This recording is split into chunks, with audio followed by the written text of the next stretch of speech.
Hello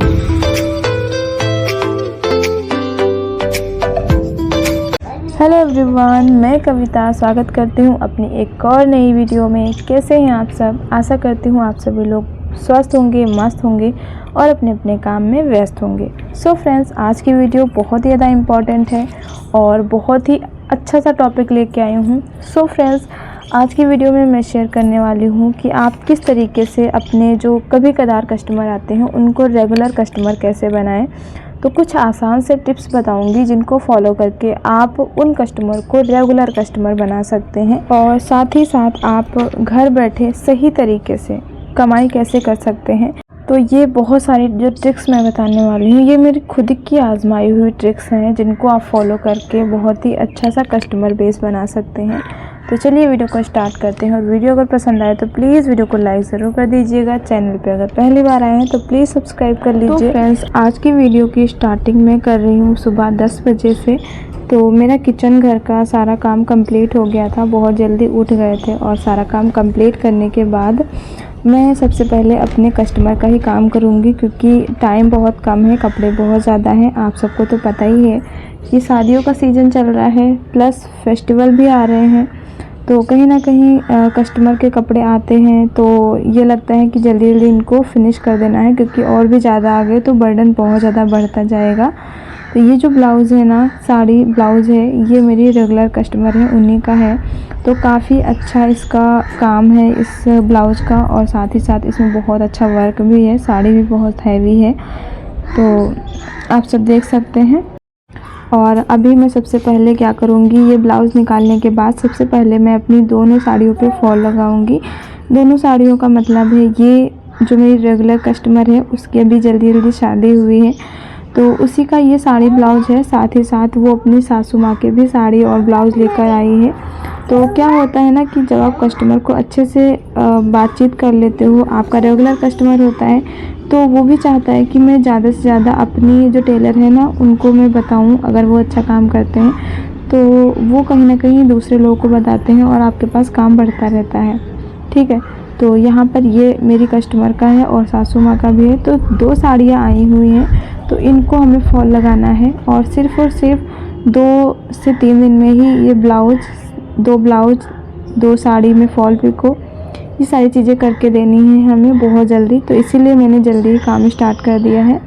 तो कहते हैं ना कि जब आपके पास काम ज़्यादा होता है तब काम करने में मन भी लगता है। मेरे साथ तो यही होता है कि जब मेरे पास काम बहुत ज़्यादा होता है तब मैं रात दिन एक कर देती हूँ और मुझे बहुत अच्छा लगता है। बहुत मतलब अच्छा फील होता है कि हाँ, आज मैंने कुछ किया, मैंने आज इतने पैसे की कमाई करी, है ना। तो आप सबके साथ ऐसा होता है? प्लीज़ कमेंट में ज़रूर बताना, ठीक है। तो फ्रेंड्स, एक चीज़ मैं आप सबके साथ शेयर कर रही हूँ, ये जो साड़ियाँ होती हैं ऑर्गेन्जा वाली, बहुत ही लाइट कपड़ा इनका होता है। तो इसकी कंप्लेन मेरे पास आई थी, तो ये जो वीडियो है ना मैं बाद में रिकॉर्ड कर रही हूँ। कंप्लेन मेरे पास पहले आ गई, तो इसका जो कंप्लेन है ना वो मैं आप सबके साथ शेयर करूँगी, ताकि मेरी तरह आपको भी सुनने की नौबत ना आए, ठीक है। तो क्या होता है, ये जो हल्की साड़ियाँ होती हैं, रनिंग में कपड़ा रहता है, तो इसका जो ब्लाउज़ है बहुत ज़्यादा लाइट कलर का होता है। आप चाहे जितना अच्छा अस्तर इसमें लगा लीजिए, कस्टमर की ब्रा अगर पहनेगी तो उसको दिखेगा, ठीक है। अंदर का जो भी पहनती है वो दिखता है। तो उसके लिए आपको सीधा सीधा डायरेक्ट अपने कस्टमर से बोल देना है कि आपका जो ये कपड़ा है बहुत ज़्यादा लाइट है। आप चाहें तो इसमें टुकड़ी वाला, जो टुकड़ी का ब्लाउज़ नहीं आता है, ब्लाउज़ पीस लगवा सकती हैं, तो उससे आपकी ब्रा नहीं दिखेगी। उससे सीधा सीधा आप बोल दीजिए, क्योंकि देखिए अगर आप अस्तर लगाएंगे तो अस्तर सस्ता आता है, लेकिन अगर आप टुकड़ी वाला ब्लाउज़ लगाएंगे, ब्लाउज वाला पीस लगाएंगे तो वो महंगा आता है। तो वो तो आप अपने पास से लगा नहीं सकते, ठीक है। तो आप डायरेक्ट बता दीजिए कि हाँ, ये इसमें ब्लाउज पीस लगेगा, आप उसका पेमेंट कर दीजिएगा। नहीं तो अगर ऐसा कुछ होता है तो आप समझिएगा, ठीक है। इस तरीके से अगर आप बता देंगे तो आपके पास ऐसी कोई कंप्लेन नहीं आएगी कि कस्टमर बोल रहा है कि मेरी ब्रा दिख रही है, ऐसा कुछ है। तो क्योंकि मेरे पास ये कंप्लेन आई थी, इसलिए मैंने कहा आप लोग को सतर्क कर दें कि जब भी कपड़ा आए उससे पहले आप देख लीजिए, ट्रांसपेरेंट है, अस्तर लगाने के बाद भी दिख रही है, तो आप उनसे बोलिए कि इसमें ब्लाउज पीस लगवाइए, उससे आपकी जो अंदर पहनेंगी वो दिखेगा नहीं, ठीक है। ठीक है। ये प्रॉब्लम अधिकतर साड़ियाँ इस तरीके की आ रही हैं, हर किसी को प्रॉब्लम होती है। इससे क्या रहता है, आपके कस्टमर जो है वो नाराज़ हो जाते हैं। ठीक है, नाराज़ ना हो उससे पहले आप अपनी प्रॉब्लम बता दीजिए, ताकि कस्टमर को लगवाना हो या ना लगवाना हो वो उस पर डिपेंड है। वो आपको प्रॉब्लम नहीं करेगा, मतलब आपको गलत नहीं ठहराएगा। ठीक है, तो चलिए, तो यहाँ पर देखिए, ये ब्लाउज़ मैंने अभी रेडी किया है, ये मेरे कस्टमर का है।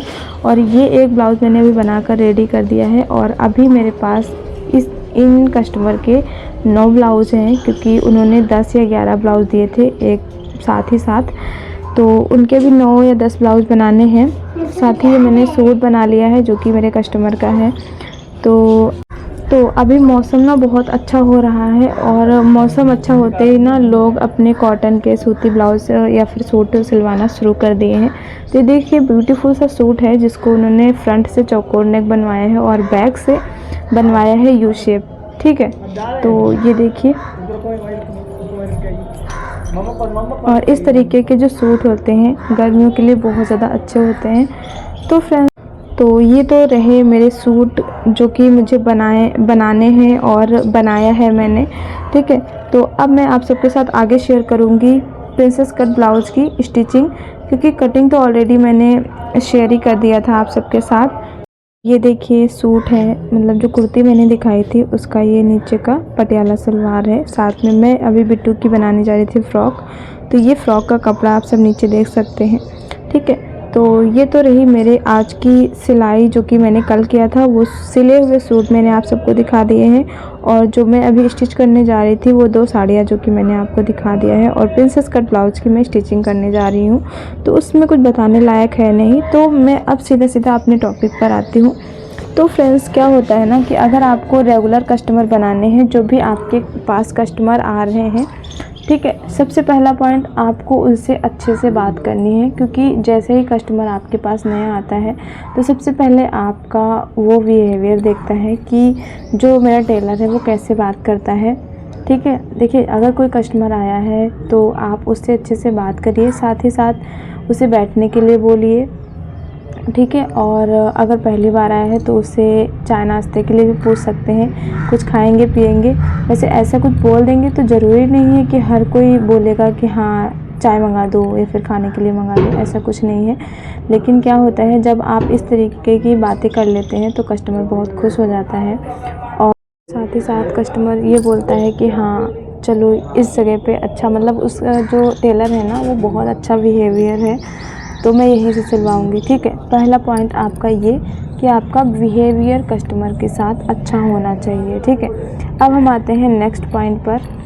तो फ्रेंड्स, क्या होता है कि अगर आपका बिहेवियर भी अच्छा है, लेकिन आप क्या करते हो कि बिहेवियर अच्छा है लेकिन आप जो कपड़े सिल रहे हो वो फिटिंग के नहीं हो रहे हैं, या फिर जो कस्टमर चाहता है डिज़ाइन वो आप डिज़ाइन नहीं बना रहे हो, अपने पास से कुछ भी बना दे रहे हो, तो ये सब गलत आते हैं। ठीक है, एक बार तो कस्टमर आपका मान लेगा कि चलो ठीक है, ये जो बुटीक वाले ने बनाया है आपने बनाया है तो ये चलो ठीक है, एक बार वो मान लेगा। अगर आप बार बार यही कर रहे हो कि मतलब जो कस्टमर बता रहा है उसको आप ना बनाकर अपनी तरफ से कुछ अगर ऐड कर रहे हो तो वो कस्टमर ना नाराज़ हो जाएगा, और 1 से 2 बार ही आपके पास आएगा, उसके बाद वो छोड़ देगा। इसलिए अपनी मनमानी नहीं, कस्टमर जो बोलता है आप उस हिसाब से उसके हिसाब से आप काम करके देंगे तो कस्टमर बहुत खुश रहेगा। ठीक है, तो तीसरी चीज़ ये है कि जो भी कस्टमर फिटिंग दे रहा है, ठीक है, उसे आप अच्छे से नाप लीजिए। अगर वो कोई ब्लाउज सूट मतलब कपड़े से नाप दे रहा है तो आप उसको रख लीजिए अपने पास, और अच्छे से मेज़रमेंट लेकर बनाइएगा, और उससे बाकायदा पूछ भी लीजिएगा कि यहाँ पर जो आप सूट दे रहे हैं, जो आप ब्लाउज़ दे रहे हैं, इसको टाइट ढीला तो नहीं करना है। और उससे ये भी बोल देना है कि डियर देख लीजिए, मैम बोल सकती हैं, आंटी बोलेंगे तो वो बहुत ज़्यादा कुछ लोग नाराज़ हो जाते हैं, तो इसलिए मैम बोलेंगे ज़्यादा बेटर रहेगा। मैम, ये जो सूट आप नाप का दे रहे हो इसमें टाइट ढीला तो नहीं करना है, प्लीज़ अगर ऐसा कुछ हो तो आप अभी बता दीजिए, वरना अगर बन जाएगा फिर टाइट ढीला हो जाएगा। तो अगर आप इस तरीके से पूछेंगे तो अगर कस्टमर को टाइट या ढीला करवाना होगा तो वो खुद बता देगा। क्योंकि बहुत सारे लोग क्या होते हैं, घर से तो ये सोच कर आते हैं कि यहाँ पर टाइट है, यहाँ पर ढीला है, वहाँ जाकर मैं बता दूँगी। लेकिन जैसे ही वो बुटीक पर आते हैं, बातों में इतना उलझ जाते हैं कि वो बताना ही भूल जाते हैं कि कहाँ पर टाइट करना है, कहाँ पर ढीला करना है। तो जब आप एक बार पूछेंगे तो उनको याद आ जाएगा कि हाँ, कहाँ पर टाइट ढीला करना है, तो आपको बता देंगे, ठीक है। और जब आप बिल्कुल फिटिंग का बनाएंगे तभी आपका कस्टमर थोड़ा खुश होगा। क्योंकि क्या होता है ना, कस्टमर जो होता है या फिर कोई भी हो, आजकल की महंगाई का टाइम है, ठीक है, वो 1000 2000 या फिर 1500 800 400 ऐसे कुछ रुपए देकर कपड़े ख़रीदता है। और जब उसके कपड़े ख़राब हो जाते हैं तो कितना बुरा लगता है। एक बार ना आप अपने बारे में भी सोच के देख सकते हैं, जब आप 10 रुपये का या फिर 20 रुपये 50 रुपये का सब्ज़ी लाते हैं और वो कहीं ख़राब निकल जाती है, सड़ी हुई निकल जाती है, तो आपको कितना बुरा लगता है, ठीक है। तो उसी प्रकार जब कोई कस्टमर 800-900 रुपये का कपड़ा लेकर आया है और उसका कपड़ा ख़राब हो जाता है, उसकी फ़िटिंग का नहीं होता है, तो उसको भी बुरा लगेगा ही यार, क्योंकि पैसे इतने ज़्यादा इम्पॉर्टेंट है हर किसी के लिए। तो इसीलिए वो कस्टमर चाहता है कि मेरी फ़िटिंग का हो और अच्छे से बना हो, ताकि मैं उसे अच्छे से पहन पाऊँ जब मैंने इतने रुपए लगाए हैं। तो मुझे भी यही लगता है कि यार कस्टमर का कपड़ा ख़राब हो जाता है ना जब, तो मुझे बहुत ज़्यादा अफ़सोस होता है कि हाँ, कस्टमर का कपड़ा ख़राब हो गया, नहीं होना चाहिए था। क्योंकि एक एक पैसे के लिए वो भी तरसते हैं, चाहे जितना पैसा वाला हो। तो इसीलिए मोस्ट इम्पॉर्टेंट है आपके जो भी कस्टमर का है वो फ़िटिंग अच्छी देनी, ठीक है। आप जब अच्छा फ़िटिंग देंगे तो कस्टमर आपके रेगुलर हो जाएंगे और आपसे ही सिलाएंगे, और साथ ही साथ और भी लोगों को लेकर आएंगे, ठीक है। और अब हम आते हैं 4th पॉइंट पर। सो फ्रेंड्स, अगर आपको रेगुलर कस्टमर बनाने हैं तो एक चीज़ और आपको याद रखनी है, जैसे कि जब कोई नया कस्टमर आता है तो आपको प्रेम से बोलना है, अच्छे से फिटिंग नाप सब कुछ लेना है। साथ ही साथ आप डिज़ाइन भी जो बनाना चाहते हैं उसके में वो बनवाना चाहते हैं, वो भी आप अच्छे से नोट डाउन कर लीजिए, अपनी एक कॉपी रखिए, ठीक है, उसमें। और साथ ही साथ जैसे कोई नया कस्टमर आ रहा है तो उससे आप पैसे मतलब दूसरों के अकॉर्डिंग कम लीजिए, ठीक है, कम लीजिए पैसे। और साथ ही साथ आप थोड़ा सा उस ब्लाउज या सूट में कुछ अलग से अपनी तरफ से डाल दीजिए उन चीज़ों को, डिज़ाइन वगैरह, जैसे कि छोटी मतलब नॉर्मल से डिज़ाइन, या फिर कहें कि जो ट्रेंडिंग में चीज़ें चलती हैं वो आप डाल दीजिए। जैसे कि पाइपिंग वगैरह है, जैसे ब्लाउज़ बना रहे हैं तो सिंपल कोई ब्लाउज़ बनवा रहा है तो उसमें आप अपनी तरफ से, अगर गोल्डन वर्क है तो आप गोल्डन पाइपिंग डाल दीजिए। मतलब नॉर्मल पाइपिंग ना बनाकर आप धागे वाली पाइपिंग बना देंगे तो कस्टमर बहुत ज़्यादा खुश हो जाएगा।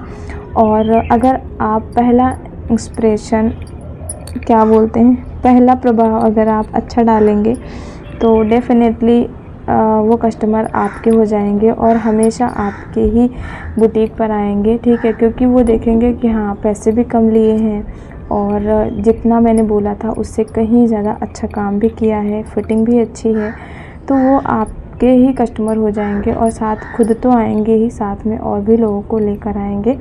इसलिए जो छोटी छोटी चीज़ें होती हैं ना, उनको फॉलो करना बहुत ज़रूरी होता है। यही लोग हैं, यही कस्टमर हैं जो कि आपकी आमदनी को भी बढ़ाएंगे, ठीक है, आपको घर बैठे पैसे भी कमवाएंगे। क्योंकि जहाँ तक मुझे पता है, सिलाई का काम ऐसा होता है कि आप घर बैठे ही अगर कर रहे हैं ना तो भी अच्छा खासा पैसा इनकम कमा सकते हैं, ठीक है। अब हम आते हैं नेक्स्ट, जो कि दूसरा पॉइंट था हमारा, कि घर बैठे सही तरीके से कमाई कैसे करें, ठीक है। तो देखिए, सही तरीके का मतलब मैं यही बोलूँगी कि जैसे बहुत सारे लोग का आप लोग ब्लॉग देखते हैं, बहुत सारे लोग की वीडियोस देखते हैं, जो लोग बोलते हैं कि इसमें पैसा लगाओ, ये गेम खेलो, इतना पैसा मिलेगा, लाखों करोड़ों रुपए कमा सकते हो। या फिर कहें कि बहुत सारे लोग जैसे कि वर्क फ्रॉम होम वाले, जैसे कि आप सबने देखा होगा अगर इंस्टाग्राम चलाते हैं, जो भी हमारे बड़े बड़े क्रिएटर हैं जो कि वीडियोस बनाते हैं, उन सभी की वीडियो में आपने देखा होगा नीचे बोलेंगे कि कॉन्टैक्ट नंबर है, आप इस नंबर पे कॉल करें और आपको घर बैठे काम मिलेगा। तो ऐसा बिल्कुल भी नहीं है, ठीक है। बिना मेहनत के क्या हो सकता है, आप बोलिए, बिना मेहनत के आप खाना भी नहीं खा सकते हो, मुंह तो चलाना पड़ेगा। काम करोगे, खाना बनाओगे तभी आपको खाना मिलेगा, है ना। तो इसलिए मेहनत वाला काम कीजिए। जैसे कि मैं सिलाई करती हूँ, पूरा पूरा दिन जुटी रहती हूँ, और जो लोग भी काम करते हैं, चाहे पार्लर हो, ट्यूशन हो, मतलब बहुत सारे काम होते हैं, जो लोग मेहनत से काम करते हैं उन्हीं को पता हो सकता है कि मेहनत के ही पैसे अच्छे होते हैं, वही आपके काम आ सकते हैं, ठीक है। और अगर आप इस तरह वर्क फ्रॉम होम का चक्कर में रहेंगे तो आपको कुछ हासिल नहीं होगा, ठीक है। तो यहाँ पर देखिए, ब्लाउज़ बनने के बाद अगर आपको पैड नहीं अच्छे लगते हैं तो आप इस तरीके से लगाकर, और शादी फंक्शन में जाना है तो आप इस तरीके से लगा लीजिए, क्योंकि डीप गला होता है, ब्रा पहन नहीं सकते। तो इस तरीके से पैड लगाने के बाद आप शादी बारात करने के बाद इनको रिमूव करके निकाल सकते हैं। तो कैसा लगा ये आइडिया कमेंट में ज़रूर बताना। और जिन लोगों को भी इस तरीके की टिप्स चाहिए तो प्लीज़ मेरी वीडियो को लाइक कर दीजिएगा, चैनल को सब्सक्राइब कर दीजिएगा, एंड ज़्यादा लोगों को शेयर करिएगा। मिलते हैं नेक्स्ट वीडियो में, तब तक के लिए bye bye. Thanks for watch and keep supporting.